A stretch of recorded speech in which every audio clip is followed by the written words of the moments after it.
এত মানে ঢং করতেছেন কেন? আল্লাহ কি ঢং করতেছি ভাই, এটা কোনো কথা নাকি? আপনার এবার ঈদের আউটফিট কস্ট কত? আউটফিট কস্ট সত্য কথা, যেটা আমার যে ড্রেস নিয়েছে এটা হচ্ছে বেলমান্থ নারায়ণগঞ্জে শোরুম আছে, বেলমান্থ থেকে নিছি। প্রাইস পড়ছে 5,000। আর যে যে জুতা যেটা পরছি এই জুতা এটার প্রাইস যে 4,250 বেলমান্থ থেকে। জি, এটার প্রাইস মেবি 2,500 পড়ছে। আর একটা রিং পরছি আমি, তো এটা গিফট, এটার প্রাইস বলতে পারি না। আর ব্রেসলেট এটাও গিফটের। আর এই যে ইয়াররিংস এগুলা মেবি কত 350 এরকম মেবি। গলার যে লকেটটা আছে এটার প্রাইস সবাই জানে কত, 5 লাখ তো হবে মেবি। না 5 লাখ হবে না, এত বেশি আবার না। তারপরে যে মনে হচ্ছে যে আপনার রূপার নাকি যে ডায়মন্ডের একটা টিপ পরেছেন।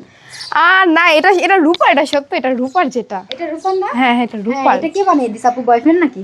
জি না ভাই, বয়ফ্রেন্ড আসছে, কিন্তু বয়ফ্রেন্ড আজকে আমি সত্য কথা যেটা 50টার উপরে কল দিছি, আমার বয়ফ্রেন্ড আমার কল ধরতেছে না।